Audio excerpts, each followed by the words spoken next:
Hola a todos, mi nombre es Jefferson Montoya, soy alumno de la Universidad Jaime I. El día de hoy les vengo a exponer sobre el tema de los convenios administrativos entre las administraciones públicas.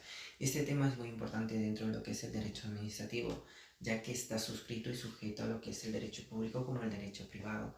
Está regulado en la Ley de Régimen Jurídico del Sector Público, que es la Ley 40/2015, que en su artículo 47 nos viene a decir la definición de los convenios y los tipos de convenios que pueden ser adoptados por las administraciones públicas.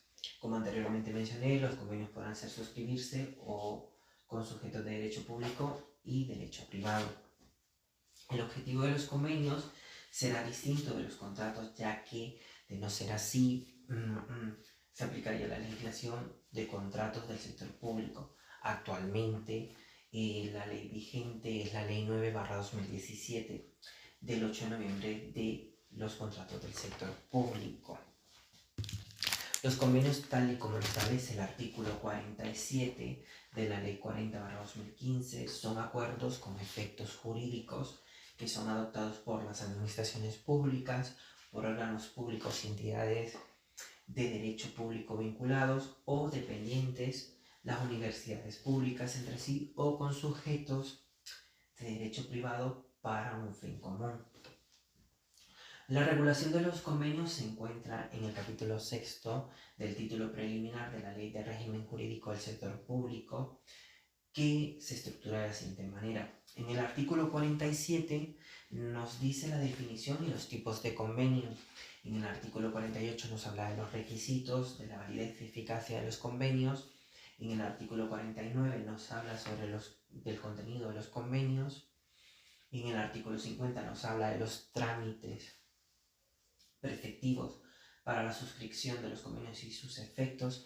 En el artículo 51 nos habla de la extinción de los convenios y en el artículo 52 nos habla sobre los efectos y resoluciones de los convenios. Y en el artículo 53, y este último, nos habla sobre la remisión de los convenios al Tribunal de Cuentas.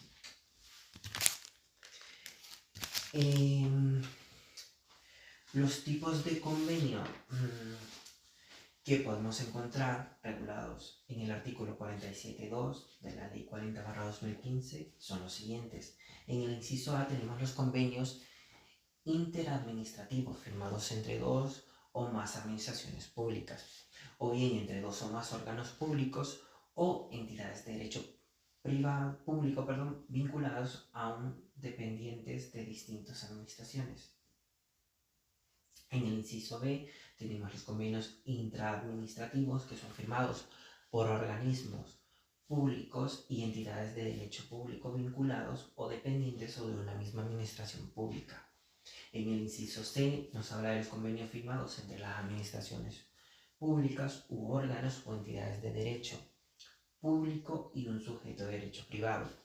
En el inciso D nos habla de los convenios no constitutivos ni de tratados internacionales, ni de acuerdo internacional administrativo, ni de acuerdo internacional no normativo, que son firmados entre las administraciones públicas y un órgano o organismos públicos o entes de un sujeto de derecho internacional que estarán sometidos al ordenamiento jurídico interno de determinadas partes.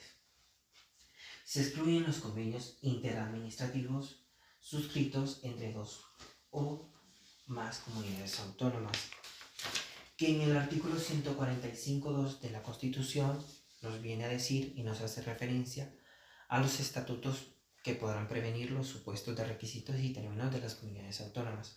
También nos hablan de las comunidades autónomas que podrán celebrar convenios entre sí para la gestión y la prestación de servicios propios de las mismas, con el carácter y efecto de la correspondiente comunicación de las Cortes Generales. Y que en los demás supuestos nos habla también los acuerdos de cooperación entre las comunidades autónomas, se necesita la autorización de las Cortes Generales. La ley también se encarga de determinar el contenido de los convenios que ha de incluir los sujetos y la capacidad jurídica. Cuando hablamos de sujetos y capacidad jurídica hablamos de personas físicas o jurídicas.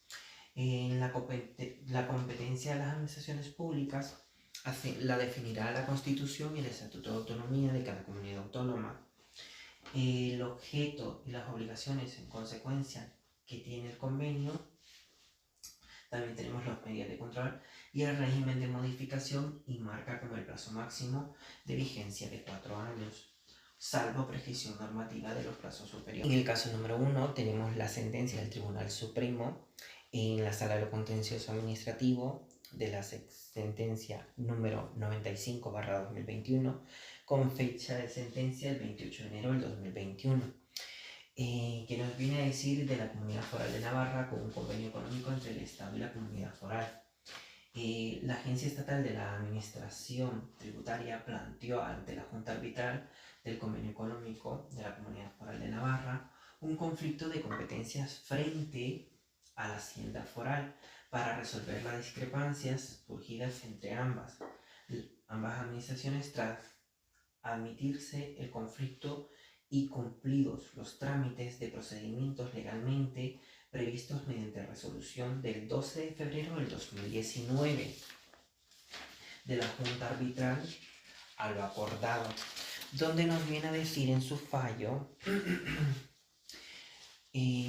dictada por la Junta Arbitral del Convenio Económico entre el Estado y la Comunidad Foral, con el número de conflicto 123/2018, planteó a la Agencia Estatal, a la Administración Estatal Tributaria contra la Comunidad Foral en relación con la competencia para la extracción de las determinación de los ingresos de cuenta del impuesto sobre la renta de personas físicas del ejercicio del 2009.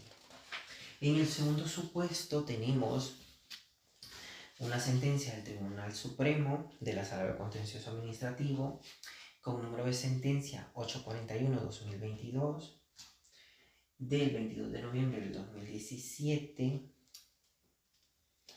que es un recurso de acusación, donde nos viene a decir que el Gobierno de Aragón elabora un informe de liquidación final del convenio de colaboración entre el Gobierno de Aragón y el Ayuntamiento de Zaragoza para la finalización del tranvía norte-sur del 19 de febrero del 2009. Se aprueba en definitiva la liquidación de obligaciones que corresponde al Gobierno de Aragón, derivadas del mismo y que autoriza el abono del saldo pendiente de pago ascendente a 8.715.000. En conclusión, la obtención de la sala de instancia, ya mediante la interpretación de las normas jurídicas de las que se pudieron extraerse formulaciones de alcance general, en conclusión se sustenta tanto los antecedentes precedieron en el convenio como las cláusulas del convenio.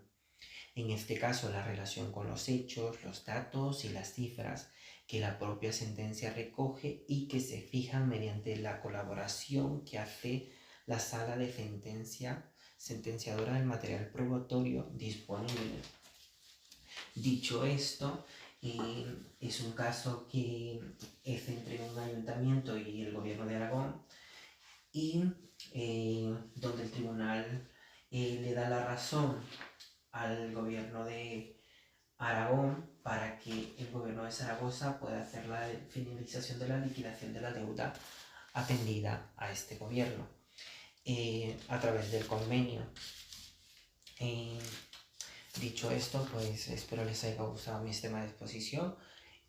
Al final del video pues les subiré lo que son los enlaces de las sentencias para que puedan ver el fallo, los antecedentes de hecho y los hechos por los cuales pues se recurrieron estos convenios que hay entre las administraciones públicas, y muchas gracias por su atención.